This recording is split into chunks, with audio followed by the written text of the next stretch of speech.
Officially 7 days to Christmas, aka 1 week to Christmas. Good morning. I'm Kayode Okikulu. Well, brand new day, brand new opportunities, new strength, new vigor, and we're set to go, as always, on the Morning Brief, your perfect morning starter on Channels Television. I am Bukola Koka. And I'm Jeffrey Ozama. What's going on, man? Well, I'm choosing to stay in the mood of Christmas. There's a tendency to want to detach from Christmas for a number of reasons. Things happening both within and without. When I say within, I mean financially for a lot of people. When I say within, I mean locally in that sense. And when I say without, I mean things happening outside. So I'm deliberately choosing to stay in that Christmas mood with the Christmas spirit of hope, giving, celebration, and all of that. And I'm hoping I can, infect you with that. But sorry to bust your bubble this morning. Let's get into the news. The realities, right? Right there. Well, this is part of reality. Christmas is part of reality. But we had the protests by the Nigeria Labour Congress yesterday. So I think the silence from NLC was like a tactic. We're going to protest. So we're not going to say we are not or we will, just take it as it comes. So yes, the NLC led that peaceful protest yesterday against insecurity.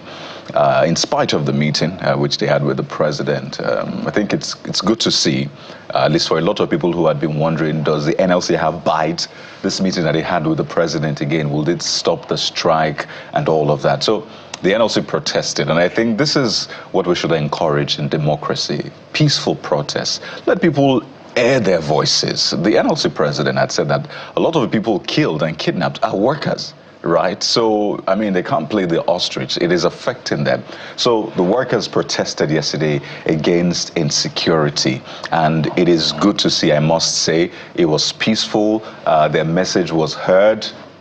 Okay, well, they put out their message. I don't want to speak for the other side. I don't know if they heard it, but at least the message is out there that the government needs to protect the citizens. We can link this to the visa ban by America, and the reason that was given by the American president talked about how terrorists operate, in some parts of the country with almost like freely as they want to. So insecurity is also another reason that we've been added to that list. So it is clear that this is an issue that must be resolved. So I must commend the NLC. We also had Omoyele Sowore, the presidential candidate of AAC, also joining them. So it's good to see the NLC protesting for other things besides wages, which is equally important. Absolutely, I commend them. But I still maintain the position I had yesterday in terms of the impacts they have on citizens as it used to be before. So let them continue to rebuild as NLC. Before now, whenever you hear anything that has to do with NLC hitting the street, the entire nation is agitated. Everybody is concerned because they know it's going to be a showdown. But in the last few years, we haven't seen the NLC be the NLC that we used to know. Maybe there are compromises, there are leanings. We don't have as many comrades as possible. We don't know. It could be right, it could be wrong, but at the end of the day, I think the general perception of today's NLC compared to yesterday's NLC are entirely different. But it's a good cause, like we said yesterday, in terms of coming out to say beyond wage that we always stand against in terms of increases or being able to go home with what they call the living wage when people are being killed. We always set out to peacefully make our voices heard. And we hope something will come out of all of this and not just coming out on the streets. So I don't know, when you say you're protesting again, what are you going to see that will make you not to hit the streets again? Those are the kinds of milestones or timelines we want to hear from the NLC. So now they've hit the street, and what next? So if they don't see action, are they going to do something a little bit more serious than just protesting? What exactly is it going to be? Because all hands must be on deck. Nigeria is in a very difficult time. As you said, the visa restriction will be included in that list as well. So whoever can help to make the country better, whoever can help to make the government hear us a bit clearer and better, because sometimes when they stay in their offices and being guarded by our security, sometimes they are aloof to what citizens are going through. So when you say A, they are hearing B. And sometimes they also claim that, oh, we know what you're going through, not necessarily all the time, because your realities are not the same with the people. So just as we maintain, we must as a people ensure that it has to be where we push to ensure that our people stop being killed arbitrarily. Well, guys, I'm going to be very miserly in my commendation. I doubt that I have any, despite the fact that this protest has gone ahead, for two reasons. One, I can't seem to shake off of my mind the body language and countenance of key officials that addressed the press yesterday after that privileged meeting with President Bola Tinubu, where the NLC president also addressed pressmen and talked about, weighing the consideration of Mr. President and then deciding whether or not yesterday's action was going to happen. The body language, is just as important as what, was said. So that said, another key reason would be the results, because they say wisdom is proven by her children. The results of the NLC under the immediate past leadership and this leadership. Jeffrey often cites, what the NLC was like in the past, where you had to, prepare for a protest. And practically the streets of Nigeria would be deserted when, NLC protested in the interest of the generality of Nigerians. Both the workforce, the official workforce and the non-official workforce, had a lot of preparation to do as far as protests were concerned, nationwide strikes were concerned, but that is not exactly the case. Yes, indeed, this protest has gone on. We don't see the fire. We don't see the passion. We don't see real agitation. For me, this is pretty much routine than, heartfelt, than coming wholeheartedly.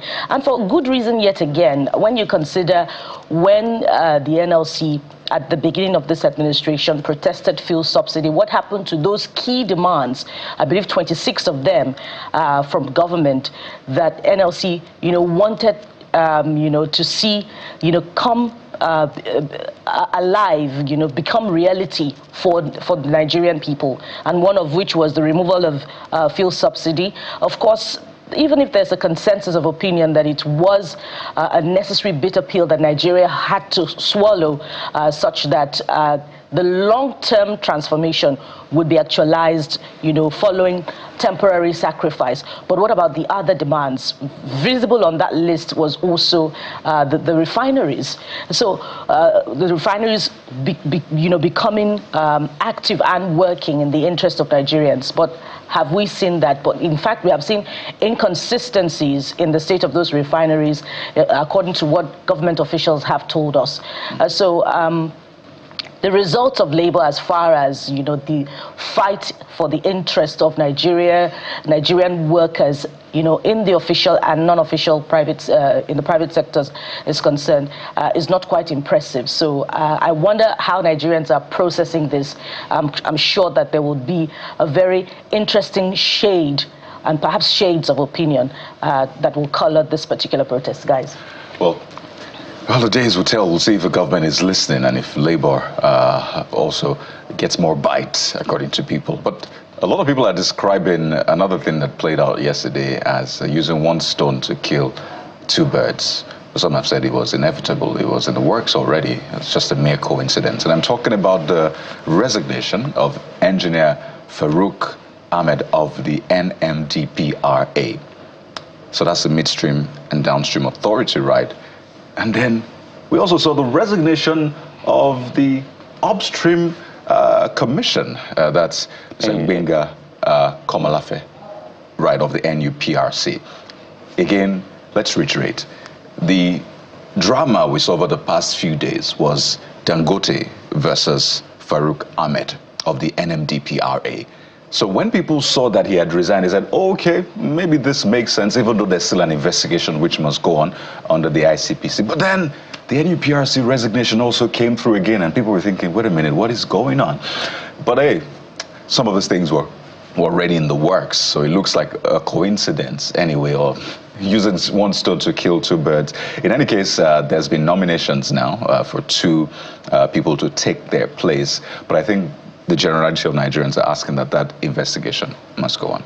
Absolutely, Kadi. Investigations must go on, and even though we say that a man is innocent until proven guilty, but we cannot look at this independent of the circumstances surrounding, shall we say, the resignation. Some would say this is not necessarily a resignation. This looks more like a forced to resign kind of situation, because the Yoruba proverb is very classic to describe what has happened here. The witch died yesterday, and the witch cried yesterday, and the child died today. Well, don't ask me who the witch is, by the way. But don't forget, there's been that sort of shake-up in the oil, I mean, the NNPC, all those who are appointed by the former president. I spoke to all of that yesterday. So it looks like it was in the works already, like a process. This just happened and either sped it up or just became a coincidence. Remember the allegations of a refinery in another part of the country that is being run, another part of the world that is allegedly being run by key officials, in some of the regulatory agencies, also made by the president of Dangote Refinery. So we're not looking at those issues independently. I'm talking about this round of allegations that Alhaji Dangote has made against the now resigned NMDPRA boss. We cannot look at this resignation independent of those allegations, even though we say that a person is innocent until proven guilty. The court of public opinion has a very, very damaging impact, or the perception of corruption itself is a big problem that we have to deal with itself. And so I'm saying this to say that we must not now see silence after this resignation. We must see a diligent prosecution. And we can cite past instances. The former Minister of Humanitarian Affairs who was suspended. Perhaps this is the time that we should be asking the FCC what has happened to those allegations made against the former Minister of Humanitarian Affairs. We can ask about, even the recent resignation of the Minister of Science, Technology and Innovation, who had serious allegations of forgery made against him. So are we just going to move on from this and not ask serious questions surrounding those circumstances? And this goes also to the anti-graft agency and, of course, the other relevant agency that probes issues of ethics around the conduct of public officials. When there's an uncomfortable silence, then they leave the public to run away with the belief or the idea that they're just tools to witch hunt public officials who have run against certain powerful interests. And so we demand accountability from the anti-graft agencies and, in fact, from the presidency as well. There are questions to ask. We could also ask why, of course, there's a healthy consensus that fuel subsidy is a scam, and yet there are no prosecutions. Those are the real issues surrounding this resignation, and we must not see an uncomfortable silence and memory loss on the part of the anti-graft agencies following this round of allegations. I don't know how you're processing this, Jeffrey. You said it very well. There's nothing more to add. I just want to help you lower your expectations. Certain things will never come to light. This is Nigeria. You've listed a couple of them in recent time. I do not believe most of these guys resigned voluntarily. This was just a soft landing. So that because the allegations are hefty, there are certain things we can't say on television as well that has happened. And beyond all of that, let's also look at their performance. How well did they perform? Besides allegations of corruption and all of that, how well did Farouk Ahmed perform under his leadership as the boss of the NMDPRA? How well did Komalafe perform as a boss of NUPRC? That in itself leaves little to be desired. There has been infighting and all kinds of things. Look, there's a lot that goes on in the oil and gas sector when it comes to how this thing is played. Some are local, some are international, some are within the establishment. So it depends on who. So when you see people like that go as combative as he went, he knew what he was going for. And this was, it was inevitable eventually. So there was no way Ahmed Farouk would go there. Komalafe would not go at the end of the day because they came together, and there are other things that cannot be said that comes into play. But I think the most important thing for Nigeria is that, did this man really live above his means? How did he get the money? That's what we want to know. Whether we will be allowed to know that is a different matter altogether. Better I do. Till today, we do not know whether she stole or she did not steal. She's guilty or she's not guilty. Just went quiet. After suspension, we didn't hear anything anymore. So we can go on and on. So, because let's be hopeful that there will come a day in Nigeria when things like this happen, we see it through to the end. And so, okay, indeed, this man really did it or he did not do it. But trust me, from what we know and what we've seen, I just lower my expectation. We haven't gotten that kind of leadership that is so aggressive yet in Nigeria. I stand to be corrected. That aggressive kind of leadership that doesn't matter whose ox is God, doesn't matter who is going to vote for him or not, and go after anybody for the interest of the people. They are politicians. So, expect the best, they say. No, expect the best, but sometimes prepare for the worst. It may happen, exactly. It may not happen. It may not happen, so I'm just helping Bukola to balance it. Farabale. So yeah, it may swing both ways, but let's tell you. I'm not unsettled, but the issues have to be addressed. But guys, it also bothers on the management of the ministry itself. Indeed. And this is where we must also say that the president is the minister of petroleum. So those questions should be asked of the president also about these allegations. Very valid point. Superintending officer of the Ministry of Petroleum. We could ask so many questions, but we're running out of time and we must address other issues. We have asked a lot of those questions. And one other question that has been asked time and again is what is going on with Nigeria's Air Force crew that was stuck in Burkina Faso? There were rumors that they had been released some days ago, but apparently they had not been released. So it took Nigeria's Minister of Foreign Affairs, Mr. Yusuf Tugar, to visit Burkina Faso. That's Ambassador Yusuf Tugar, visiting Burkina Faso, had a meeting with the leader of the nation, Captain Ibrahim Traore, and they considered avenues to deepen bilateral relations and all of that. So it's been reported that the Air Force officials and crew have been released. Yes, in fact, they took pictures afterwards. But the statement, which is credited to the Special Assistant on Media to the Minister of Foreign Affairs, Al-Qasim Abdulkadir, just basically spoke about how they said they will work together and amicably resolve the issue concerning the Nigeria Air Force pilots and crew. He didn't make mention of the release, but it's been reported that they have been released. We've also reached out to him to confirm if they're on their way to the country. We've not gotten a response, but we can tell you the Nigeria's minister visited, had a meeting with the leader, took pictures with Nigerian Air Force crew, and it's been said that they've been released. All right, so let's tell you, a lot to be discussed today. State of the nation, issues around the airlines, and what you've been dealing with there of airfare. But first, we have our guests ready, but let's bring you what the dailies are saying in just a moment. Stay with us.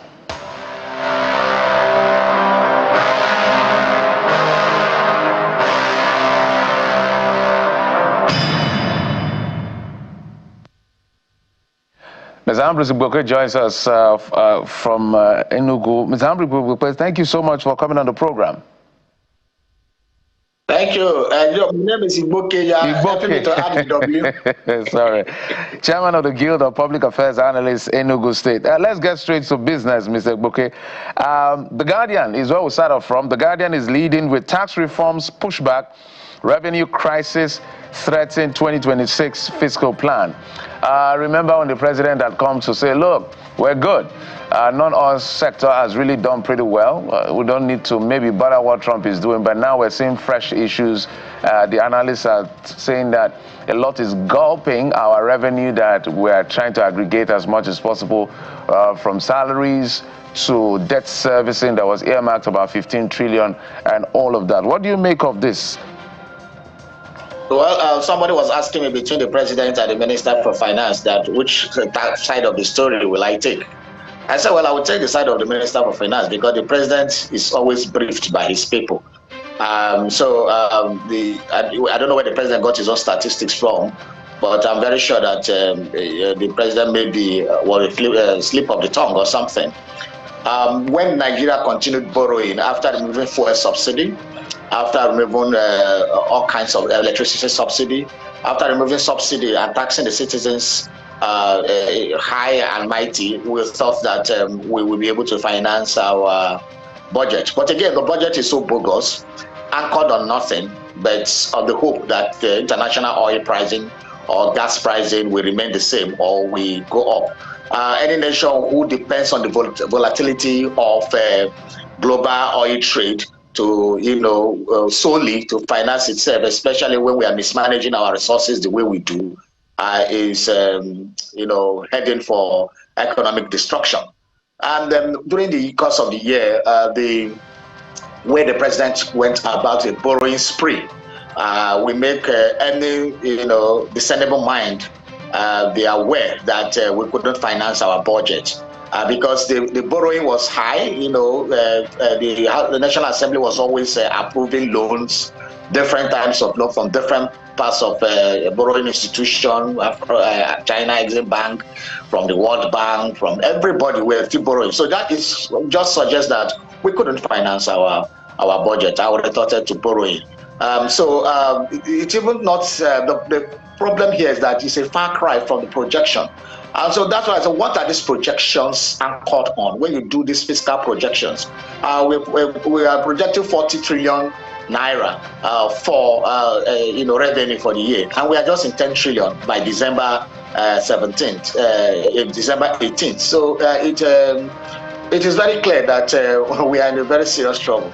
And we don't even know the somersaults. We don't even know which budget we are even operating. We have 2024 budget, still 2025 budget. We are trying to struggle to present 2026 budget. When we have this multiplicity of budgets that are live, which one are we really anchoring on? So the federal government should sit down and look at realities. And again, we still live as if we are comfortable because we are living a life of profligacy. There was no reduction in the spending spree from the executive, from public office holders. We still go with the largest entourage to international conventions and conferences, yet we don't even add anything to those conferences. Yet we have the largest delegations. Remember the outcry where we had over 1,000 delegates to a conference in the Middle East. Recently in Brazil too, we have a large contingent. So we are not even we are not declared a state of emergency in our fiscal issues, and we are still carrying on as if we are very comfortable. It's a very tragic situation. All right. Speaking of realities, let's head to Vanguard newspaper. And I like how Vanguard newspaper captures the story of the last 24 hours. We have a new kind of earthquake, and it's called, it's not my word, not my words, it's from Vanguard. Don't go take quick. Farouk falls. Listen to the riders. Kamalafe also quits job at NUPRC. Tinubu nominates successors. Seek Senate's approval. Prioritize local refining. That's ascribed to Senior Advocate of Nigeria, Agbakuba, and others. If you want to know who the others are, you'll have to see page 5 inside Vanguard newspaper. But Dr. Egbuke, how are you processing the events of the last 24 hours?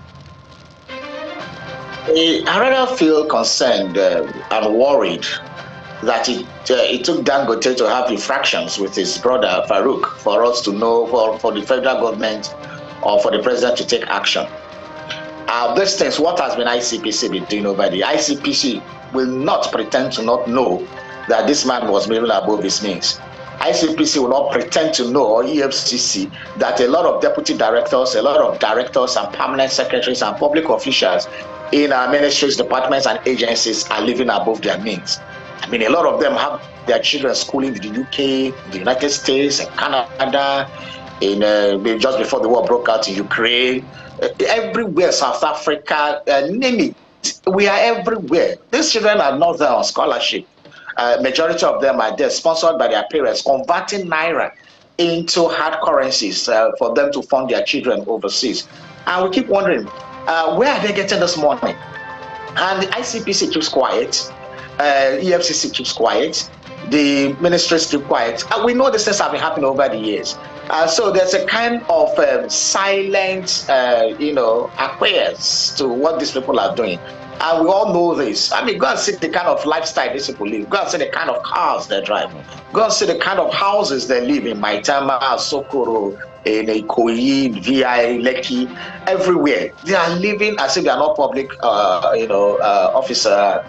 Many of them have not done any work, apart from, civil service. Yet they live a stupendous lifestyle. But EFCC kept quiet. ICPC kept quiet. Civil society were quiet. A few have tried. Even this Farouk case, an NGO has raised some alarm some time ago.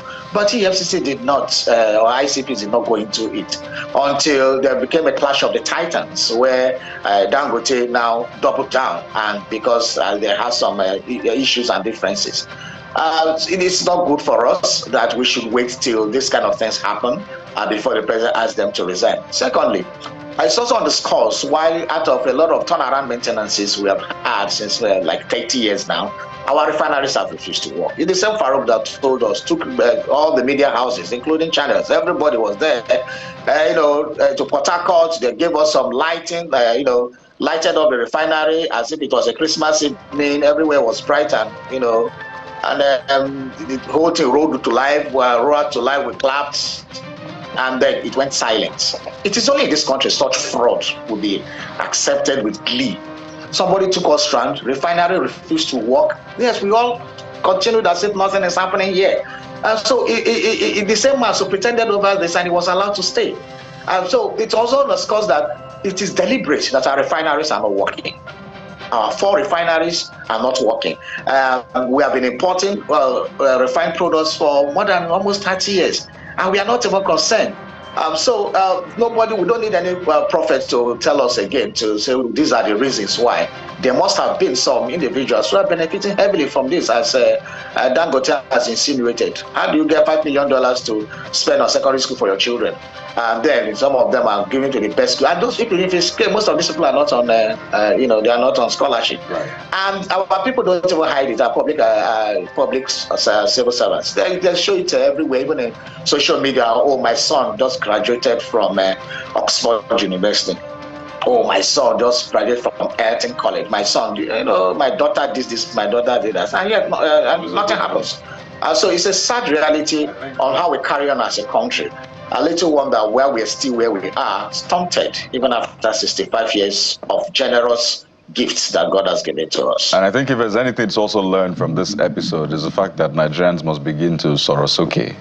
They must begin to raise issues. If you see anybody culpable, sorosoke. Sorosoke, by the way, means speak up. In that sense, because we've seen the billionaires speak up and things have happened. But quickly, let's take a look at this Nigeria. It's because he's a billionaire.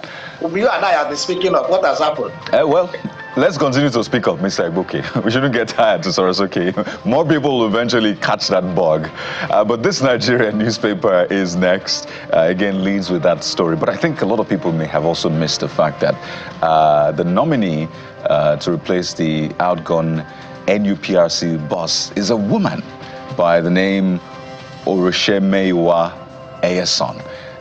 And I think that should be something to share at least. So you see the pictures on the front page, those who are going out or who've gone out already and those who are expected to come in pending the final approval. And right under that, you see Senate endorses state police and sweeping reforms, moves to scrap multiple budgets, dismantles 69-year-old colonial audit regime, establishes federal audit service. There was also the talk about the tax law that was signed, and one of the members of the House of Reps saying it's not what we passed here that was signed by the president. They also had conversations around the Electoral Act amendment, saying compulsory use of NIN. A lot of things are actually happening in the National Assembly, and I worry that Nigerians are not paying attention. We will try our best, but also I think Nigerians should pay more attention to that. But I don't know which of those events at the National Assembly pique your interest, Mr. Igboke. We have 1 minute for that. We must be very careful what is happening at the National Assembly because I'm very worried that crucial matters of national importance like this are just being voted on by voice votes. These are two serious issues, too much of a serious issue to be subjected to voice votes. The voting for constitutional reforms should be through electronic voting of each member of the National Assembly, so that we know those who are against, we know those who are for, we know those who are shooting down some important issue, we know those who are supporting it. But when it by the ayes, or some people say nays, these are not how to do it. We remember when important critical issues were being discussed in some of the former assemblies, for example, during the time of Senator Kenan Amani, the time of Chubo Kadibu, and all those, where we had some serious David Mark and all those people. We knew how the National Assembly ran. So serious matters like this, each table of each seats has a voting apparatus that they can vote, and it can be screened there. That is how the third term agenda was shut down. But when you now come and just do voice vote, it does not represent the actual reality of what is happening. So I think the National Assembly should revert to using electronic voting, so that these things can be properly collated. And sometimes I feel that these things are not scrutinized enough. They are rushed. The National Assembly is too much in a haste to do things at the pleasure of the President, Tinubu. I don't know why it seems that if you seem to be not aligning with what was sent from the executive, it means that you are counter, or you are...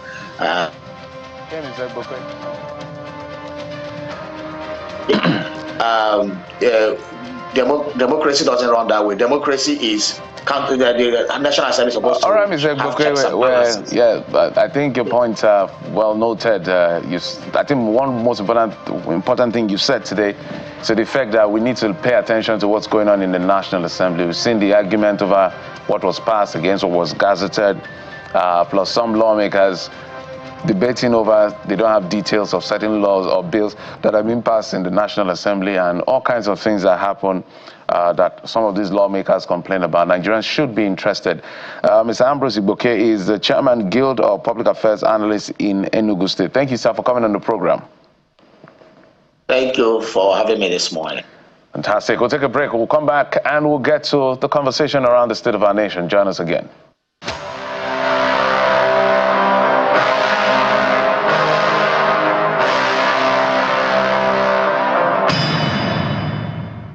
There's a lot to look at, whether it's politics, the National Assembly, the economy. There's a potpourri of issues within the time we have. We want to examine this morning with our guest.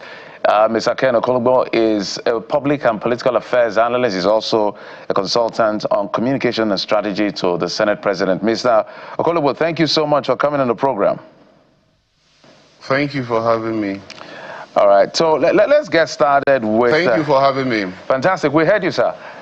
Let's get started with that conversation that happened yesterday between the Senate President. We saw the release as well between the Senate President and the ambassador, United States Ambassador to Nigeria, Mr. Mills, that happened yesterday, I think, at the National Assembly. And this is coming at the time when we've been added to that, some people call it the notorious list. In fact, they say 67% of countries on that list Africans. Nigeria has now been added to the list of visa restrictions. So there could be delays, there could be denials, and borderline is about vetting system, issues around security, things that worry the American national interest in terms of their security. So what can you tell us as an outcome of that meeting between the Senate President and the U.S. Ambassador to Nigeria? That meeting was held behind closed doors, and the basic thing about it is that at least there's a relationship between the National Assembly and the American government. The ambassador represents the president, and he needed to have a one-on-one with the National Assembly, and the meeting went well, but most of the decisions were taken behind closed doors. But when you talk about the decisions that America is taking in terms of a relationship, at this point in time, engagement is what is needed. And that's the engagement you're seeing. And it's a good thing that the Ambassador Richard Mills Jr. initiated that visit, actually came on that visit, and it's a step in the right direction. So sometimes, from a public affairs analyst position, does it worry you, and maybe as it bothers a lot of Nigerians, how we end up on some of these notorious lists time and again? We can argue to the effect that we're not the only ones on the list, but we can also argue that there are several other people that are not on the list. In terms of the image of our country, that's the premise on which I'm asking this question, Mr. Kolugbo. Well, it bothers me because I have been to the United States of America 10 times, and the 10 times I've been to the United States of America, all the times I've traveled, I have never extended my stay more than 3 weeks. There are times I've even stayed a week. And so a few of the Nigerians who decide to abuse the privilege of the visas, especially B1 and B2, have given us a bit of this seemingly bad light. But if you look at the percentage, the American government accepted that it was about 5%.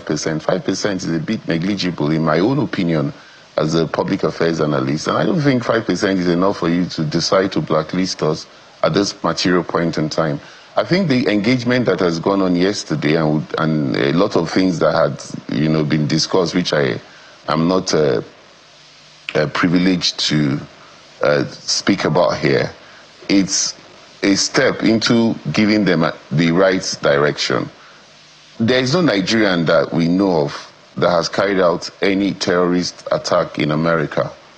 And the fact that we don't have any Nigerian that has carried out any terrorist attack in America, it's a pointer to the fact that we shouldn't be one of those countries that should be blacklisted. Yes, we have our own internal crisis here. We have the Boko Haram, we have the ISWAP, we have the killings in the north, especially in the northeast, and lately in the north central. We are not denying that fact.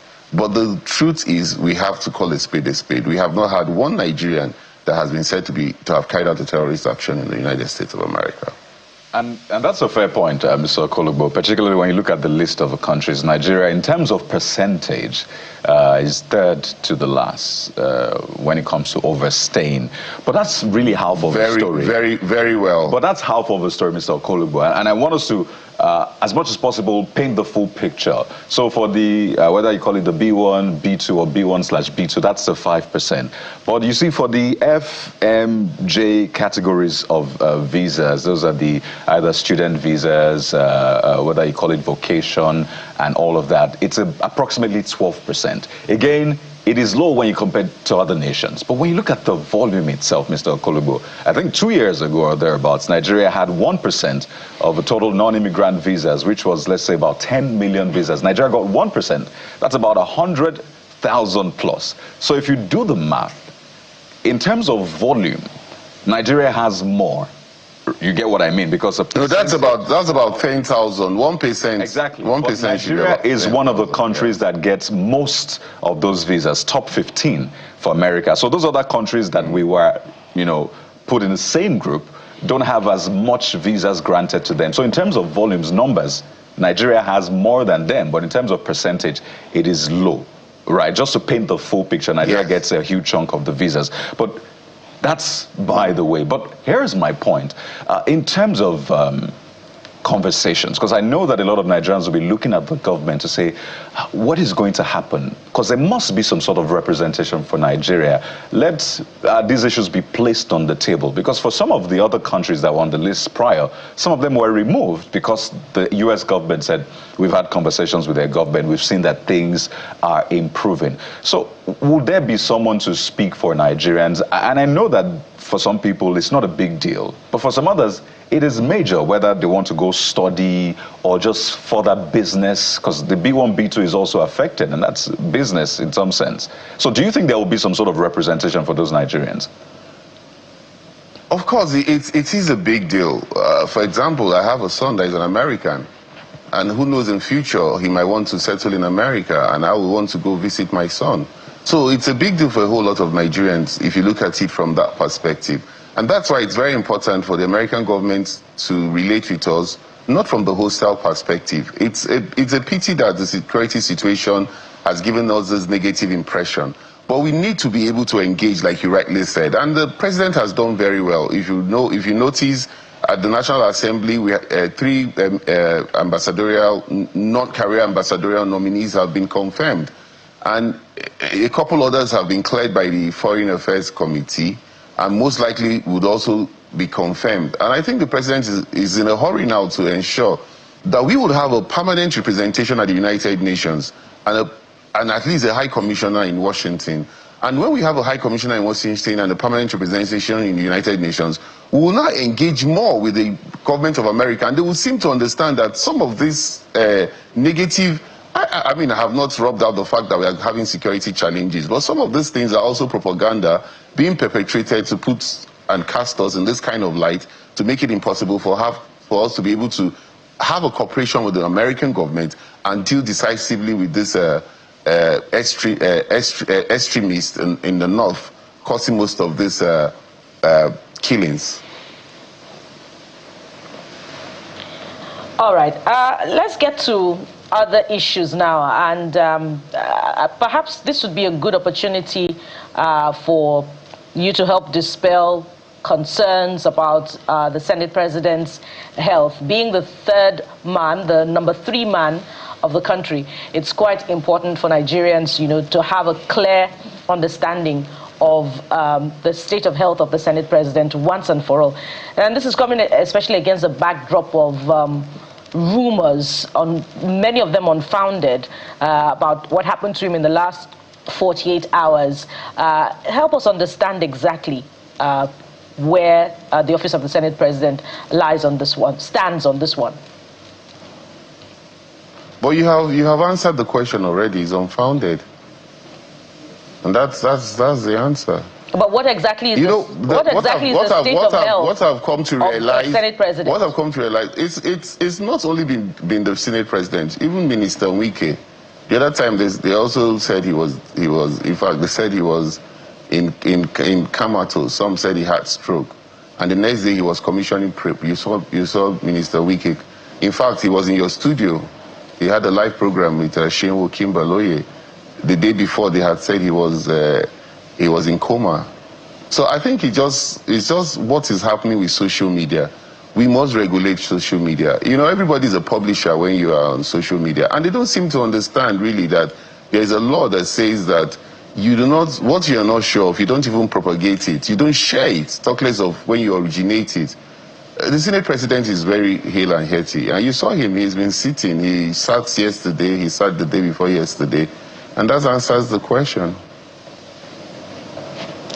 All right, let's get to other matters now, and this is just coming through from the office of the former Attorney General of the Federation, Abubakar Malami. Of course, we've had his representatives speak on, you know, what they consider to be unfair treatment of the former Attorney General in the last couple of days. But this has to do with a statement addressing Chapter 9 of the Salami report, where operatives of the FCC carried out raids on the offices of the former Attorney General of the Federation.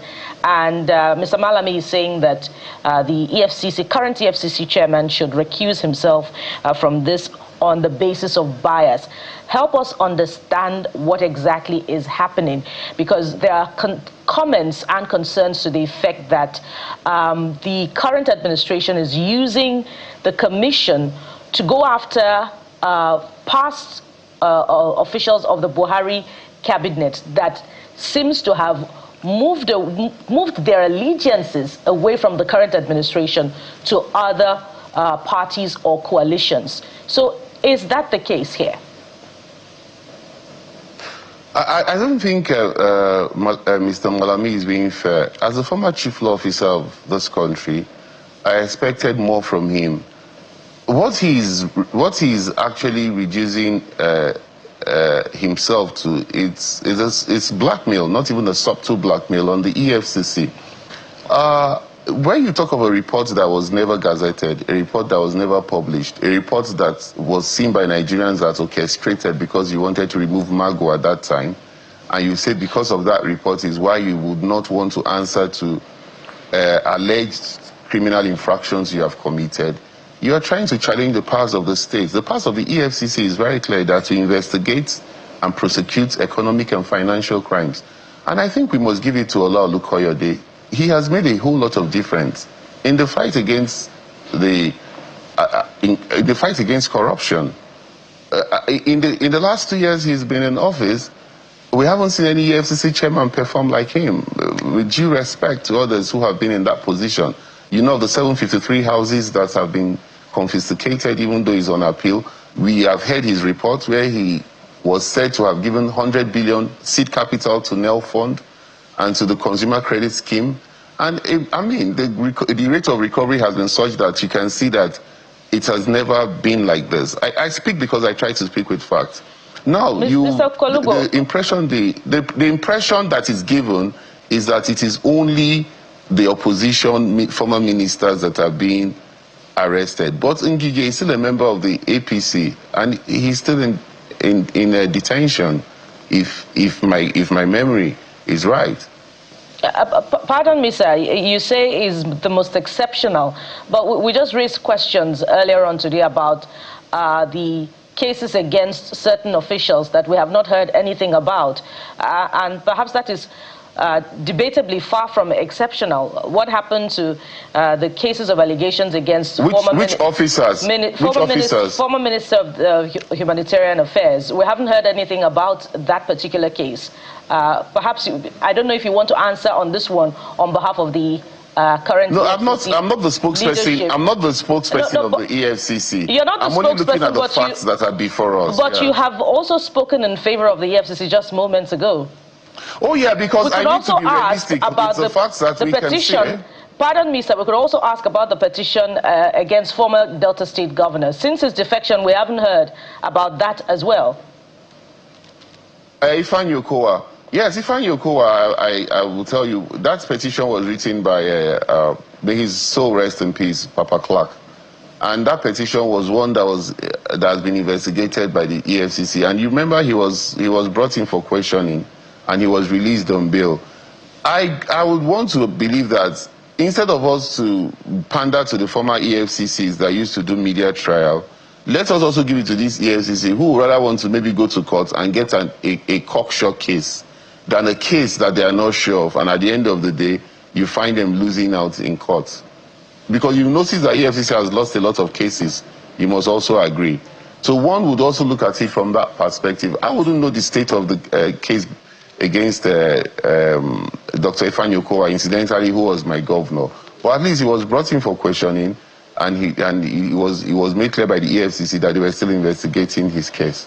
And we hope that his sins have not been forgiven, finally, after his defection to the All Progressives Congress. And I'm quoting a member of the All Progressives Congress, by the way. So I wonder if those commendations are absolute rather than relative. Jeffrey, you have the next question. Mr. Kolugbo, so we can even add to the list. Some of us are throwing a challenge. We can say, yes, he's done some great things, going after Yahoo boys, made some recoveries.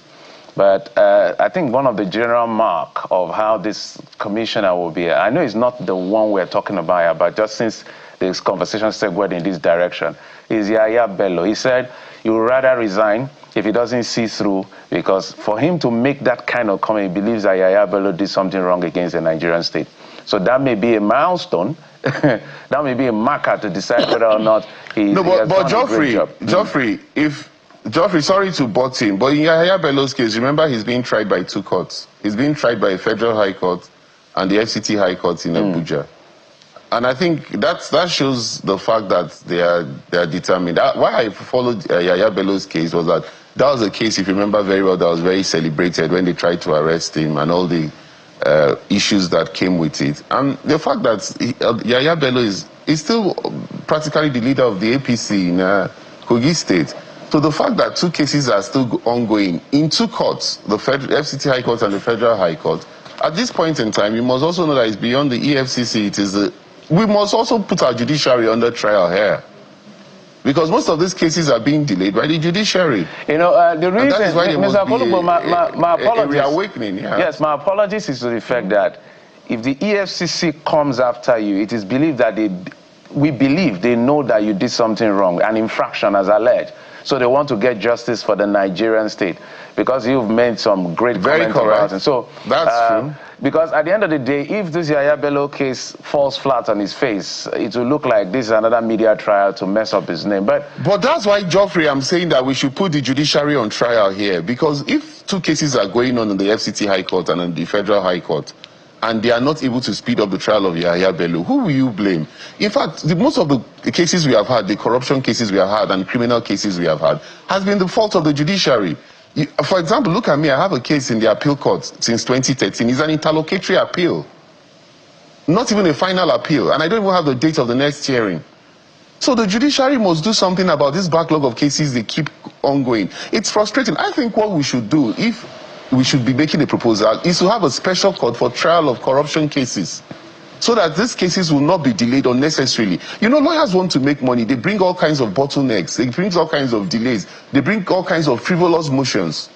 So it's the judiciary you should actually put on the hot spots here, Geoffrey, if you must agree with me. Well, in all honesty. Everybody is, at the end of the day, it's about the fact that we know monies are being stolen.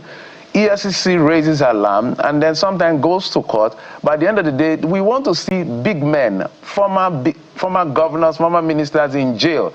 But it never ends. There are very few cases. We can literally mention it at the tip of our finger. I can also agree with you that the judiciary has a lot to do. Hearing that since 2013, an interlocutory injunction appeal, not even the full appeal is no. I don't even understand that at all.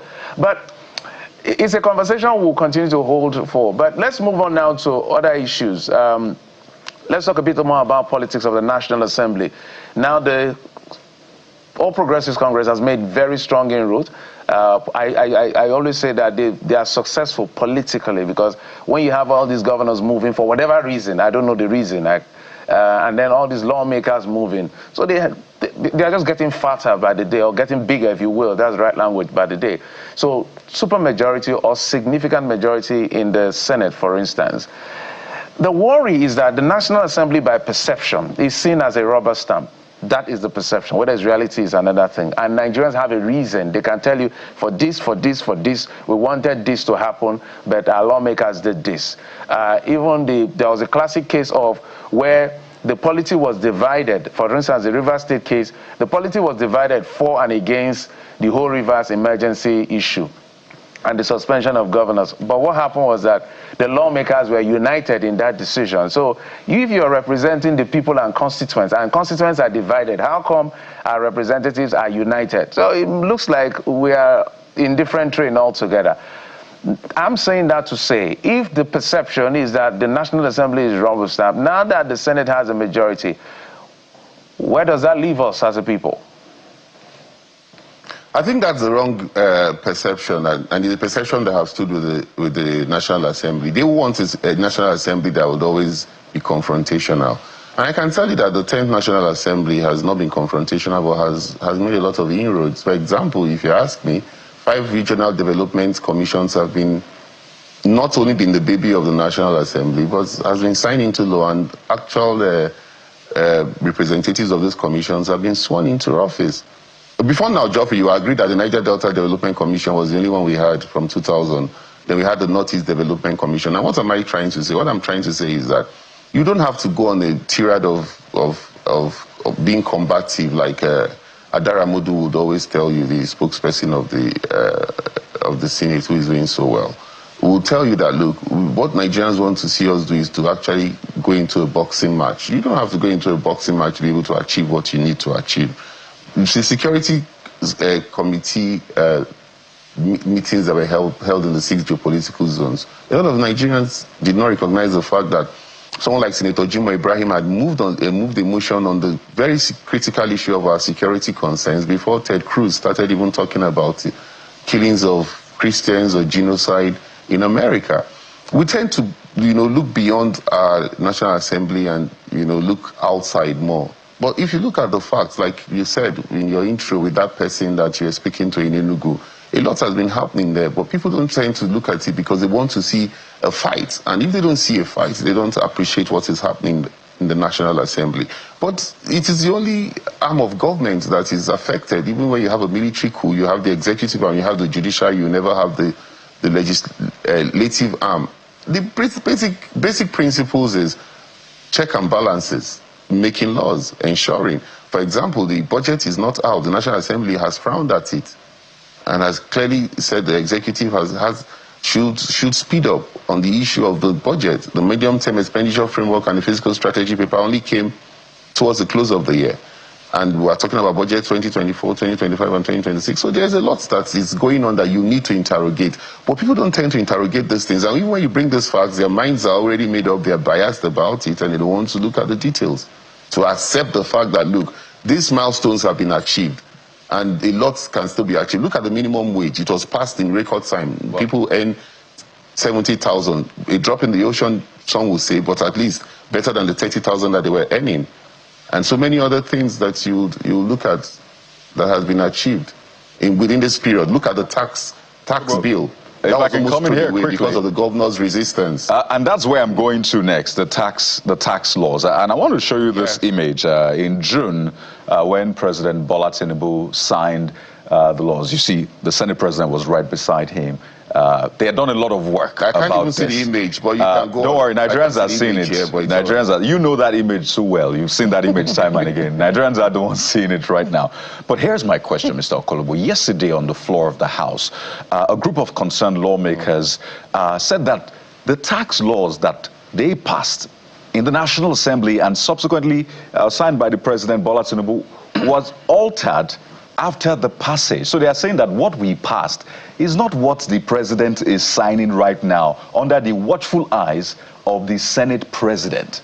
Mr. Okolobo, can you vouch? No, please, that let me correct you. Was indeed signed. That did not happen in the Senate. No, I said on the floor of the House of Reps. Those were my words. But the point is, it is the same you said law. Under the watchful eyes of the Senate president. No, I said the president was signing it under the watchful eyes of the Senate president. Those were my words. Okay, that's better. So the question is, can you vouch that this is what was indeed passed by the National Assembly that is being signed by the president? I can't answer that question, unfortunately, because I'm not a member of the House of Reps, neither am I a senator.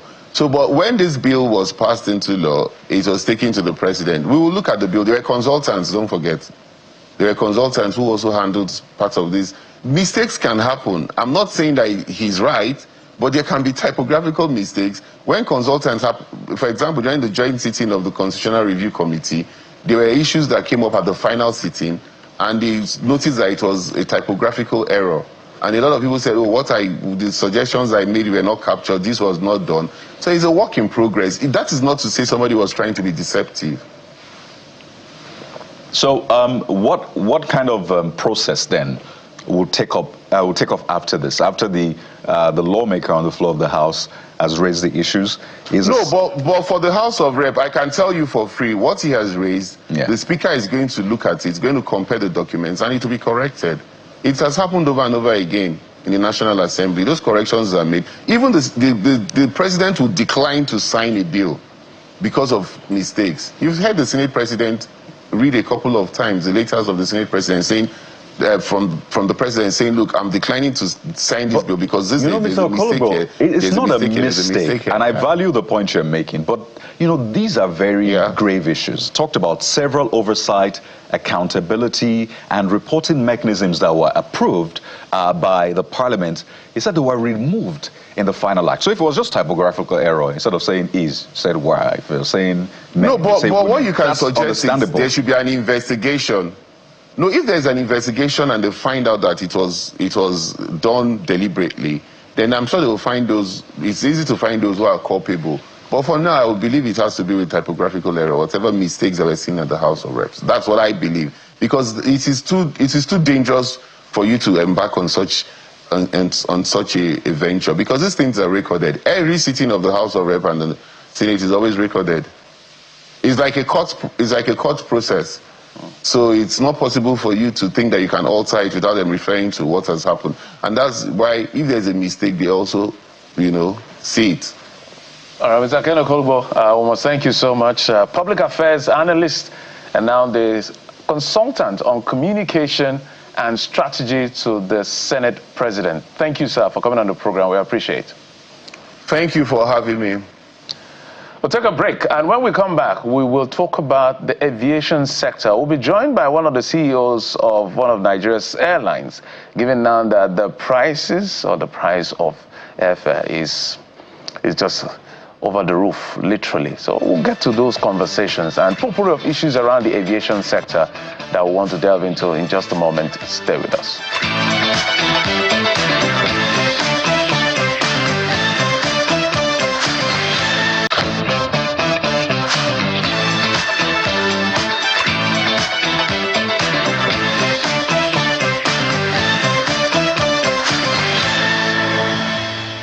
Welcome back. It's still the morning brief right here on Channels Television, your perfect morning starter. And we're staying somewhat with the state of nation. Aviation is a critical part of the state of nation. And so we'll look at all of the issues affecting aviation holistically. And joining us this morning to discuss this is Professor Obiora Okonkwo. He is the Chairman, United Nigeria Airlines Limited. He joins us from our Abuja studio. Founder and CEO, United Nigeria Airlines. He joins us from our Abuja studio. Good morning, sir. Thank you for joining us on the morning brief. Good morning. Thank you for having me. And so let's start with what seems to be uppermost in the minds of Nigerians, especially at this critical time. It's the Yuletide. Many Nigerians want to go home, travel, to be with their loved ones. As a matter of fact, many more are coming from the diaspora, and we've seen those images. And so it is a time somewhat of abundance for your sector. But Nigerians seem to be paying, through their nose in order to be able to enjoy the Yuletide. And this is contributed, if you like, by the insecurity on the road. And so road travel seems not to be an option. So the perception is that the airlines are taking advantage of this situation to sort of practice price gouging. Is that the case? Definitely not the case. It's a special time of the year that you have a spike in the number of people that travel. It has always been like that, even when the roads were secured. And in other parts of the world, cast your mind back a few weeks ago in the US, you had the Thanksgiving week. The roads in the US are perfect, security is there. But the airports were filled up with people, and there were some good number of stress, both on the operators and the travelers. So it comes with that during this season. And obviously, the airlines prepare for this as much as they could, having serviceable aircraft, having good schedule to accommodate good number of passengers. But the issue of pricing, as a matter of fact, I know has been the hottest topic in the recent time, but they're not doing anything unusual, because what I've seen circulating around in most of the social media platforms are the highest type of the ticket. In any ticket you pay 400,000 naira. In that aircraft, there is also a seat that you would have paid 100,000 naira. And when you think about a ticket at 400,000 naira for that individual person holding the highest class of that ticket, for an airline at the end of the day, we might be looking at a yield of 120,000, 150,000 naira. Because in aviation, there is a formula, there is a pattern in which the fares are determined. You have different classes, you have low, middle, and so on and so forth. You might have about 6 classes of ticket, even in an economic cabin. So at the end of the day, we make a yield. You put it all together and divide it by number of the seats in the aircraft, including even vacant seats. So for that ticket, you are talking about 400,000 naira. At the end of the day, we might have sold a seat for 150,000 naira.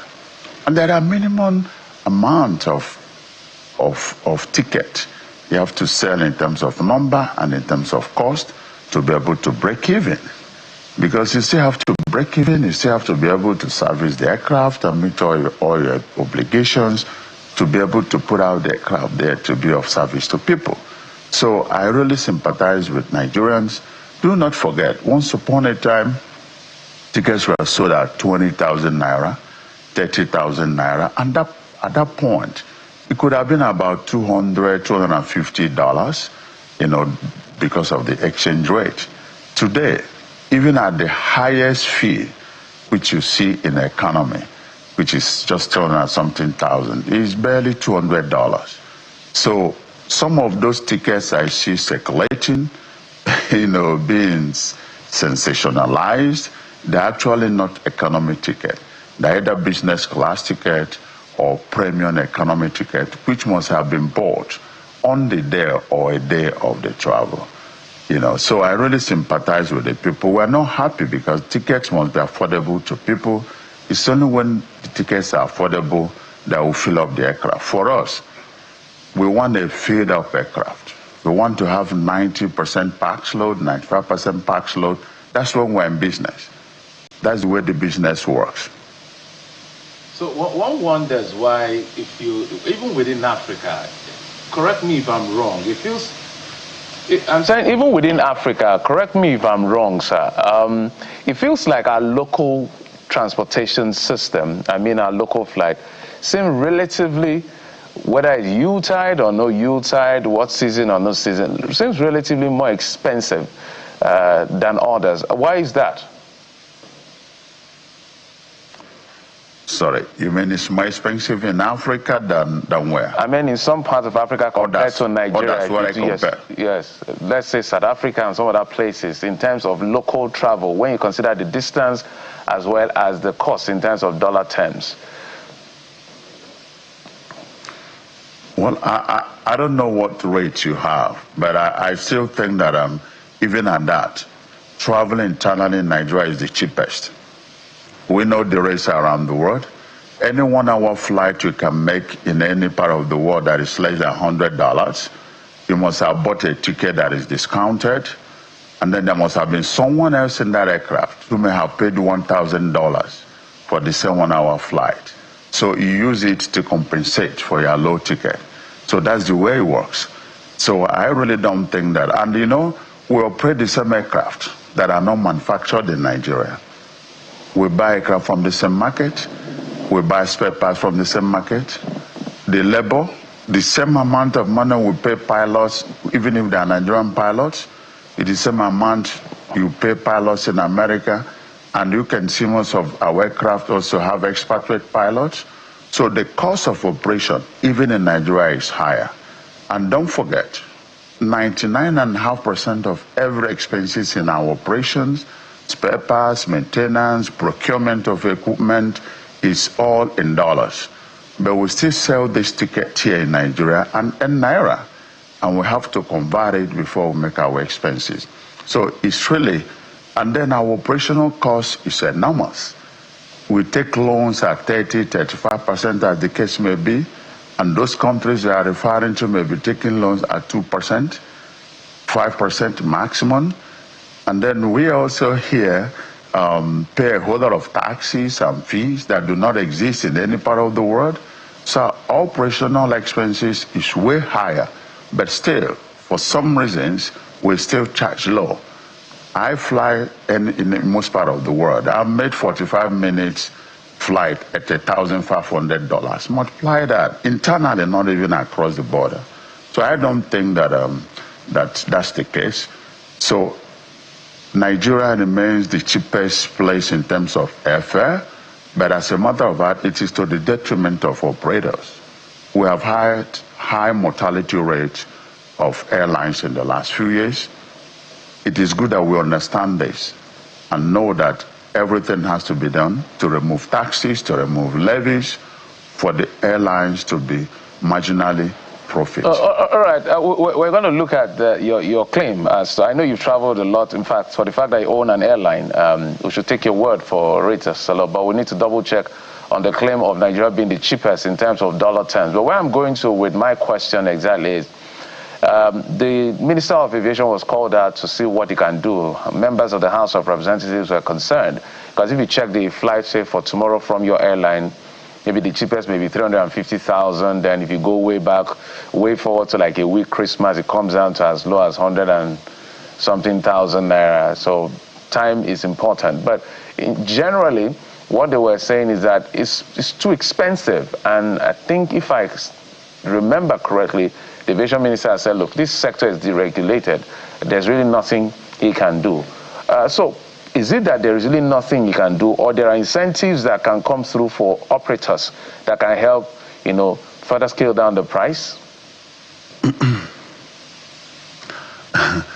Oh, yes. It's a deregulated sector. Incentive definitely should not come in form of grant. We're not looking for grant. We don't want grant. We don't want government free money. But if taxes are removed, if levies are removed, if infrastructures are improved on, definitely it will reflect on the cost of the ticket, because for every single levy, for every extra tax, you pass it on to the passengers. Like I've said in one of my outings in this studio, we're just the cash cow, the ATM, and the source of money for every other aviation ecosystem. What the ground handlers charge, we collect. What NCA charge, we collect. Double taxes, double levies, they come through us, and it's passed on to the passengers. We want them all to be removed, because 80% of them do not exist in other parts of the world. When that is done, definitely it will reflect. But however, when I talk about dollar terms, you know that the rate of naira compared to dollar in the recent years have really been affected very, very seriously. So for that reason, when we convert our tickets, let's say, for instance, a ticket of 100,000 naira is less than barely $70. You can hardly make that flight in any part of the world. So we remain not necessarily the most expensive. But the question is this: most travelers who have the highest level of ticket now in some of the airlines, they buy their tickets late. Some people who had bought early may have paid really lower cost. And normally these areas you are referring to may be just about 10 to 15% of the seat in the aircraft. Half of that seat, really come a whole lot cheaper. I know, we try to be reactive and fire brigade kind of a thing in dealing with situations like this. I, as the spokesperson of Airline Operators of Nigeria, have been very vocal about this in the last months, that something must have to be done, and be done quickly. Otherwise, the passenger cannot afford to buy the tickets. And when they don't buy the tickets, it's not good for us. And when we don't fly, it's not good for the nation, it's not good for the economy. We should continue to see aviation beyond just taking you from one point to the other. It's a catalyst, it's an enabler. And most members we have do not just carry passengers. They operate in the oil sector, which is the most critical part of this economy. It's a very sensitive sector and must be given the attention that it deserves. We're asking for single-digit loan. We're not asking for free money or grants. We're asking that most of the taxes be removed. I tell you, for instance, some of these taxes have some historical perspective. Once upon a time in this country, we didn't have NCA, we didn't have FAN, we didn't have NAMA. What we had was FCA. FCA during Gowon imposed a 5% tax on passengers to raise within 5 years some funds to support the airport facilities. Later on, there was FAN and NAMA. This 5% remains with NCA. The idea is that NCA collects this money and then share with other agencies. Then these agencies, when they were introduced FAN, they continue to introduce their own fares. FAN introduces, NAMA introduces repetition upon repetition. So it's all multiple taxes and multiple levies. They do not exist. ICAO has rule of what must be charged and what not be charged. IATA has said Nigeria is the most expensive place to operate. And at the end of the day, the operators are just are people that are being demonized, which really is quite unfortunate. But if you can imagine how much we work behind the scene to bring this to the notice of the government, that this is no more tolerable to us. We care for the passengers, we worry about them, and we hope that these things will not continue. It's a very interesting dynamic that plays out in the sector. So the operators say... Hello, are you there? I lost you. Can you hear me now? All right. I cannot hear you. Okay, I'm sure they will try to resolve that, but I was just referring to the interesting dynamic which is playing out in the industry, the sector. So we have the operators blaming the operating environment in terms of economy, taxes, and all of that. So they say, well, it is really tough to operate, and that's why you see the fares going up, right, the way they are. But then you listen to the, well, those who fly, that's you and I, because I know you also fly as well, and they always say, well, it is the operators, really, they think that the operators can do better in terms of pricing, and of course, the overall performance, whether the flight leaves on time, the quality of service they get, just how responsive, you know, the operators are. And then it's almost like a feedback loop. One is blaming the other is blaming the other, and it keeps going round. Of course, the regulator also takes its own flag. But ultimately, they say customer is king. And I really hope you can hear me now, because I'm getting to the meat of my question. I want you to speak to the challenge around flight delays. Flight delays by domestic airlines is a major issue. The recent NCA summary of flight operations 2024 revealed that almost half of domestic flights in Nigeria and about 40% of foreign flights were delayed. A lot of Nigerians will tell you they can almost wager that the flight they're about to take will be delayed, maybe 5 out of 10 times, some even more. Once they see the airline, they go, oh gosh, it is plus 2 hours or thereabouts. So maybe from an operator's point of view, why do we keep having the issues of delays? Because people have planned their businesses based on the travel schedule that was given to them that they paid for. So a contract has been entered into, but time and again, there's a reneging of the contract on the side of the operators.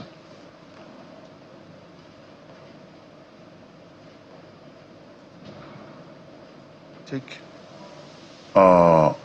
flight delays in airline operation could happen for different reasons. For want of time, and with a special focus on Nigeria, I can tell you that today we have 2 hubs, main hubs in Nigeria, which is Lagos and Abuja. United Nigeria and many other airlines operate out of MMA2 in Lagos. In the morning, you may have about 10 airlines, or 7 or 8 as the case may be, boarding about 15 aircraft to different destinations. All these airlines had scheduled their first flight between 6:30 and 7 o'clock. And you know the reason? There is Sunset and Sunrise Airport. You couldn't have boarded before 6:30. So for that reason, you have congestion. I can tell you that on my way to this place, we had about 5 flights leaving MMA2 scheduled for 6:30. By 7:30, they had not taken off. This morning, as we speak, on my way. You know why? The conveyor belt in MMA2 stopped working. Oh dear. Conveyor belt. Wow. Stopped working. If you have, I can send you the video I got out of it. Wow. I don't know if you can hear me because I'm yes, loud and clear. So and we can relate with this. A lot of us have seen those conveyor belts. The conveyor belt was not working.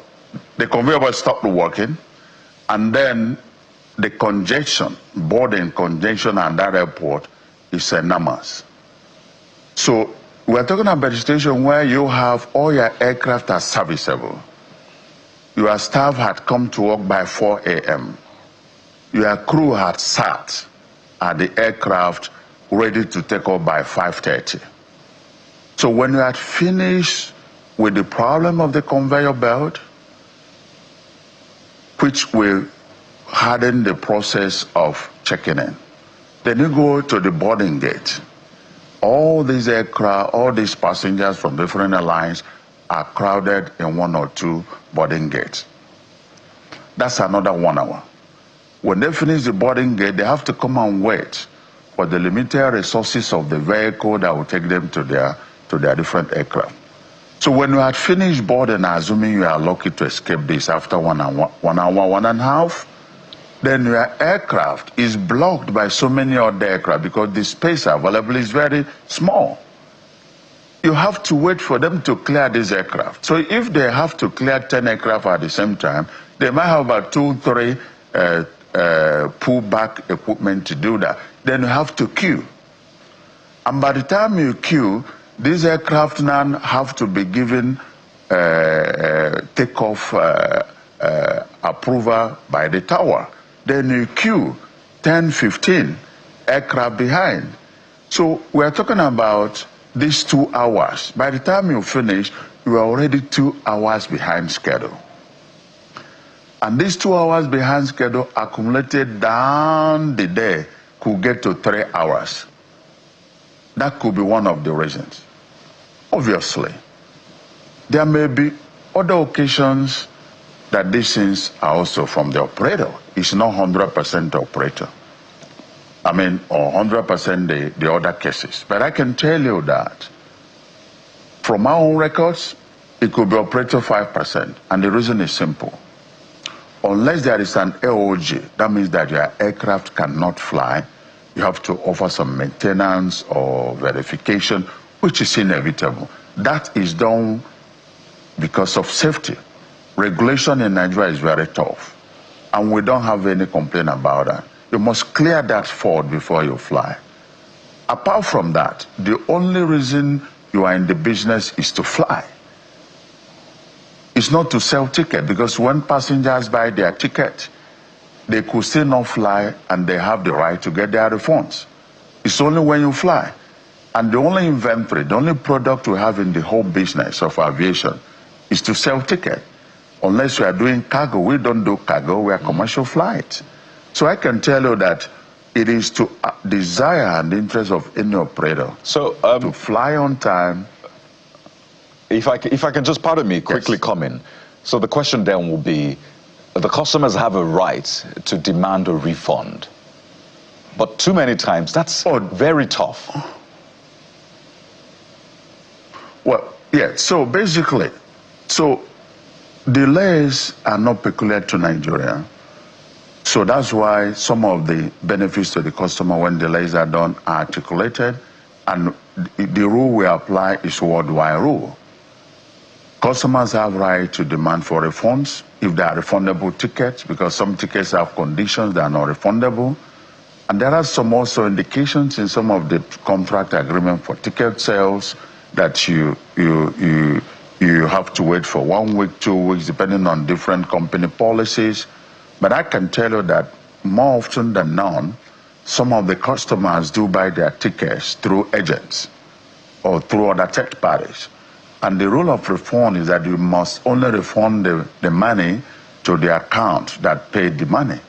So sometimes when there are issues, some customers will want to walk up to the counter and want their money back because the ticket is on their name and they have identification for themselves. But what normally applies is that it should be returned to the account that made the payment. So I really think that NCA is very strict on refund. Most of the airlines I know take refund very, very seriously. And it's the right of the customers to get their refund. So if any customer is refusing refund and there is no contract in the ticket sale that says it's not refundable, because some tickets are not refundable, they might look attractive in the rate, but you know, it's not a Nigerian thing, it's a worldwide thing. I bought tickets overseas that the price is cheap. You know, I also like, I know that a fair deal ticket, and the risk is that you can't get a refund if you don't fly. All right. Some of your explanations do provide clarification on the operational challenges of the airline operators, and we do appreciate some of them. But Kaide's follow-up question is quite crucial, because when customers are made to wait a whole 2 hours after, you know, what was stated in the time of departure on a flight ticket. I believe there's a component that also talks about some form of compensation, refreshments for the customers while they wait. But that has not been the reality. And I hope that these conversations are had between the regulators and the operators such that, operations in Nigeria's aviation sector will be in line with international best practices, because we do fly in other countries and delays of 2 hours are alien to the culture of flying in other countries. But in Nigeria, it appears as if we have settled with mediocrity. And, that really, begs the question. But speak to another matter that has to do with operational challenges. In the last, 1 year or so, we've had flights skidding off the runway, making emergency landing.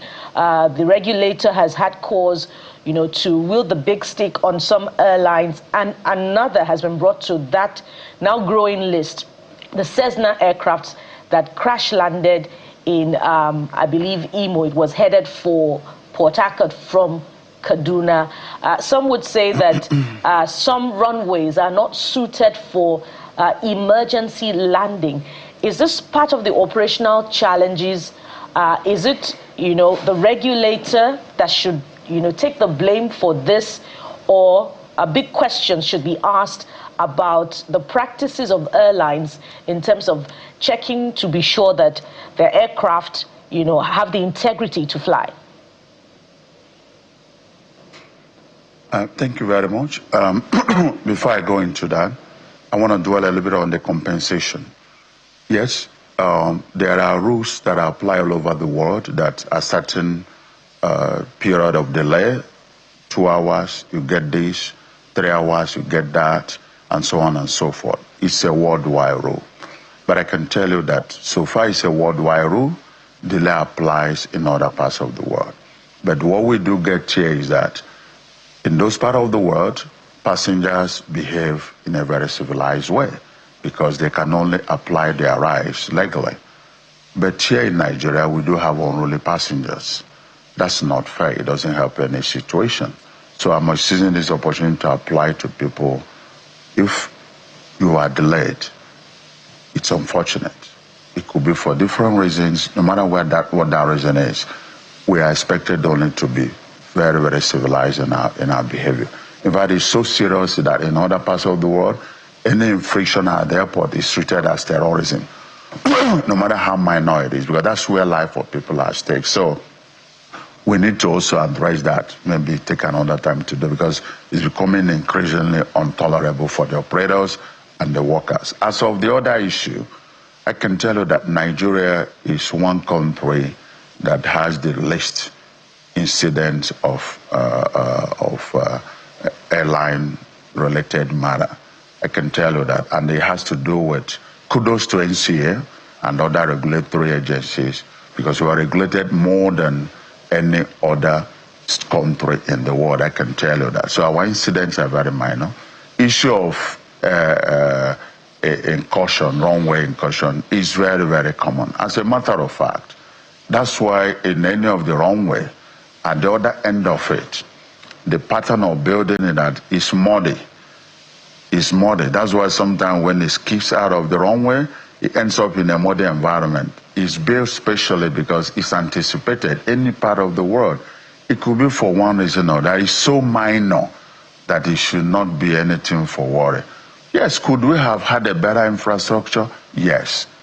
But I don't think that that has to do with that. Mostly, I've had cases where there were incursions because there were water logs on the runway. That's unacceptable. I think that a better runway and other airport infrastructure could have actually help in every situation. But as far as Nigeria is concerned, safety is topmost in the minds of the operators, because we, the operators, in the last few days, I've flown my aircraft every day. And when I get to the airport and I don't have a convenient schedule, I jump into the next available operator and the airline and fly. So we want hostels to leave. And don't forget, we have pilots and cabin crew and engineers who are also on board. They want to leave. So I really think that is something that Nigerians should also be happy about, because we've had very little aircraft falling off the sky. But however, everything that is being done is to mitigate the possibility of that happening. But the rest, obviously, will continue to count on God to protect. But everything is done 99% humanly to mitigate the incident. But it does still happen. But we are lucky here it hasn't happened that much here. All right, we must anchor at... so when people are traveling, when people are traveling, it's good to get there timely. But please let us know that in aviation all over the world, the priority thing is safety. Get there safely. All right. And that's what, by grace of God, will guarantee Nigerian travelers. All right, we must anchor at this point, and thank you very much, sir. But I must quickly add that I've had the privilege of flying in this country a number of times, and the privilege also of flying with some very decorous passengers, and 99% of the time of those flight opportunities, we've never been compensated for the delay of our flights. So we just wanted to put that through to you, sir, since you head the airline operators, such that those conversations will be had. Professor Obiora Okonkwo is the founder, CEO, United Nigeria Airlines. Thank you so much, sir, for coming through on this conversation. Thank you very much for having me. There's more to come on the program. After the break, it will be time to talk a bit of politics. So stay with us. We'll be right back.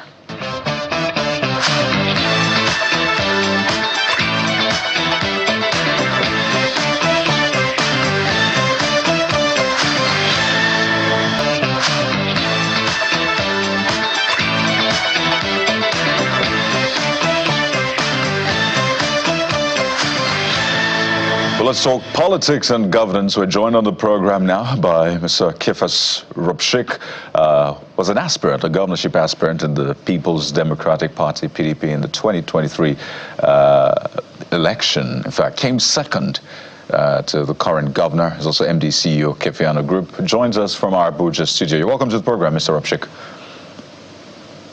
Yeah, good morning, Kayode. Good morning, Jeffrey. Good morning, Bukola.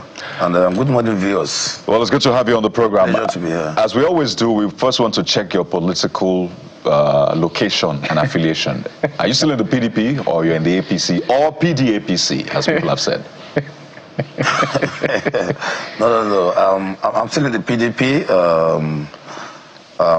You know, politics is peculiar with the environment, so I'm still in the PDP. I'm not moving anywhere for now until any decision is taken by the stakeholders in general. But for now, I'm in PDP. But we've seen you frolic with APC. In fact, the APC chairman, you've had meetings, conversations. So is that actively being considered? Because we also hear the same of the governor.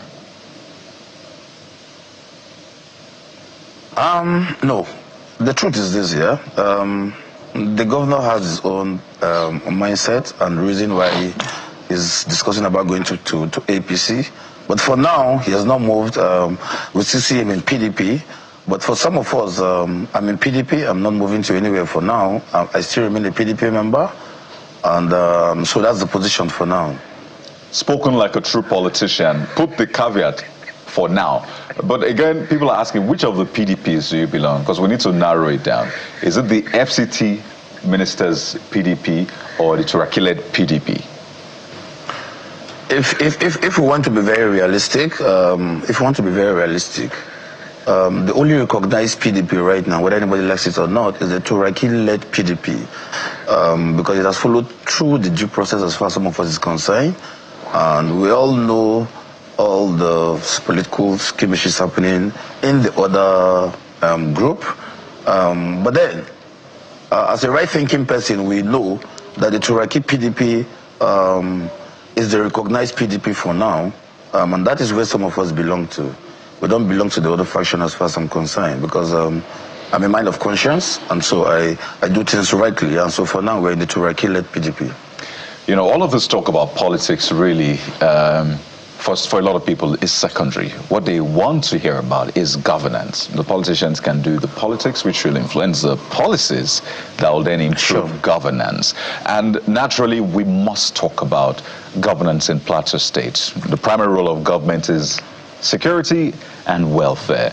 And over time, the security bit and the welfare bit has been in question with the insecurity we've seen in Plateau State. It took clerics to scream out, and then the U.S. Congress had to hold hearings. And we listened to the stories of the Plateau residents who had been either displaced, whose families have been killed. I mean, just stories of horror. So I wonder for you, I mean, as a representative, first, how are your people faring, on the one hand? And secondly, how did it get this bad? Anyway, I think this is one of the most sensible questions to be asked, because as far as I'm concerned, politics is about the people. And I venture into politics because of the people. For everybody that knows me, I'm a little bit a very comfortable person. But again, at the same time, I'm a humanitarian. My life is centered about the people. I don't know if you're hearing me because I've lost contact with you. But if you're hearing me, let me continue. As far as I'm concerned, politics is about the people, and that's the truth. The question you ask is to be answered very straightforwardly. My people are in a very pathetic situation when it comes to security. And we all know what the people of Plateau have suffered all these years coming through. To be very realistic, my people have suffered a lot of persecution. The issue of Christian genocide is 100% as far as Plateau is concerned. There's no mixing word, there's no sugarcoating. My people are going through a lot. We have lots of displaced people.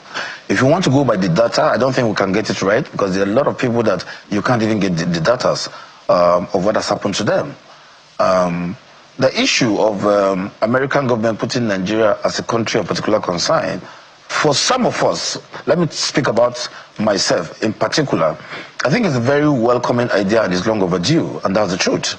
The people have suffered a lot, like I said, and we, the people of Plateau, I don't think anybody is going to go contrary to what I'm saying right now, that it's long overdue for the American government to step in and assist the Nigerian government. Now, I frown at what a lot of people talk about, American government coming to invade Nigeria, coming to take our resources, or whatever thing that other people are trying to imply. But if you want to be very realistic, the Christian genocide is real. There's no two ways about it. But again, outside the Christian genocide, if I'm trying to balance it very well, Nigerians have been through a lot when it comes to the issue of banditry, when it comes to the issue of kidnapping, killing, in general, right? Both the Muslims and the Christians have suffered a lot. And for me, I don't want anybody to politicize or bring religion into whatever is happening. The truth is this: we all know that there's nowhere in Nigeria that is safe. But of course, coming from Plateau and anybody from Benue and Taraba and Kaduna State, you know that we have suffered more than any other person. I mean, over the years, and that's the truth. And so for me, it's a very welcoming idea. And anybody trying to sugarcoat this issue is just wasting his time, because the American government, as far as I'm concerned, from the little knowledge that I have gone into in-depth analysis and in-depth research on this issue and have their facts. In fact, I was talking to one of my senior brother, my mentor, my boss in politics, and he made me understand how deep these people have gone into their research to understand every single individual that have been killed, right, in different localities, in the villages, and in local governments, and in different states. The records are there, and these people have a comprehensive record of what is happening. And I think I share in the same view with them, because we need help, and that's the truth, and there's no pretense about it. We need help. So for me, I think it's a welcome idea. Mr. Rapshik, let's talk about what kind of assistance, if you were to sit on the table where these conversations are ongoing, what kind of assistance would you want from the United States for Nigeria? Because we've seen this argument over narrative, whether it's Christian, we've debated it back and forth. We don't want to go back to it. But the most important thing is that we want our people to stop being killed. I think that's what everybody agrees. 100%. What kind of assistance do you think, if you were to sit on the table, what would you be looking for? Anyway, we all know that, to be very sincere, we have very gallant security men as far as Nigeria is concerned. But I think what we're lacking generally is the political will to tackle this issue. I say this without mixing words because that's the truth. You see, the whole of this issue is about political will. Nigeria have the capacity to crush whatever is happening, right? And so, what we're lacking here in terms of security, as far as I'm concerned, is political will, in terms of the intelligence, right?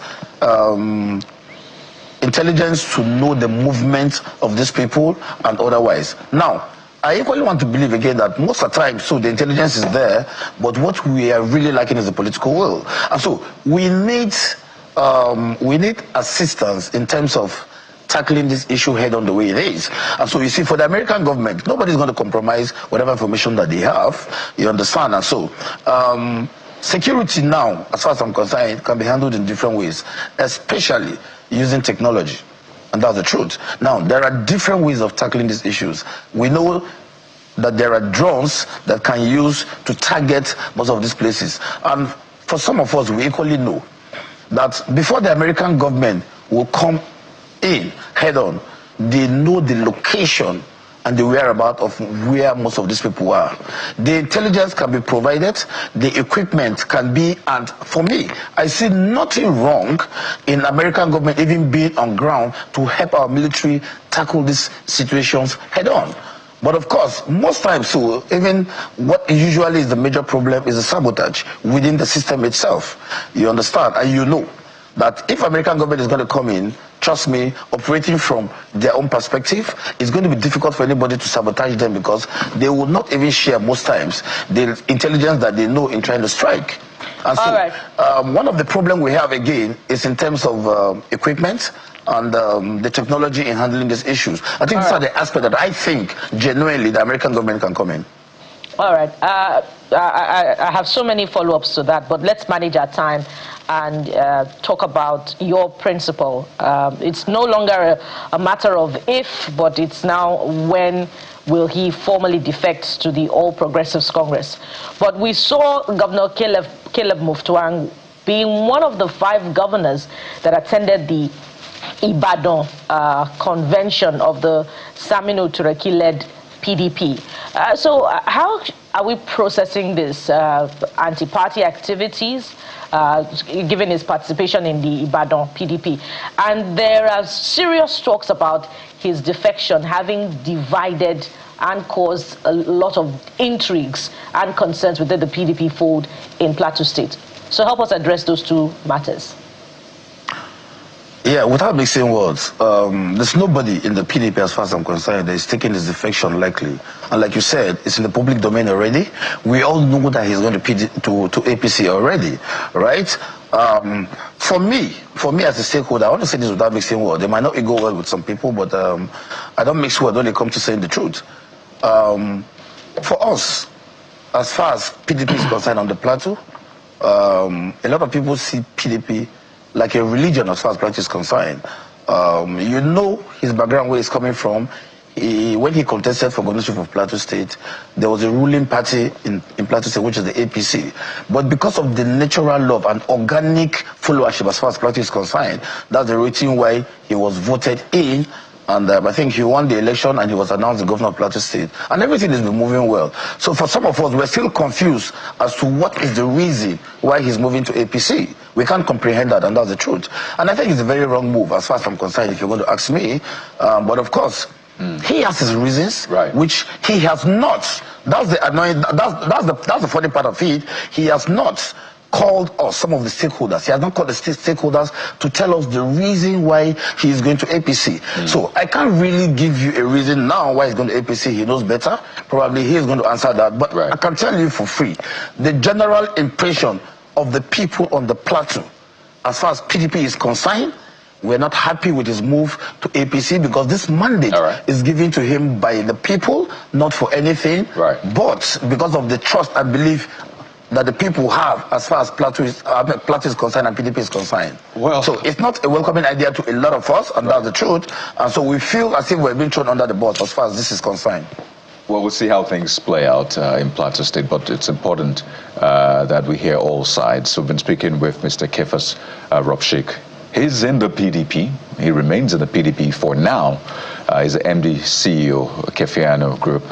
No, for now. What I mean for now is that I'm still in the PDP. Right. For now is because I know any decision is going to be taken. Trust me. Of course. Kayode, I'm just putting your words. It has to be a collective. It has to be collective decision of the stakeholders. I understand.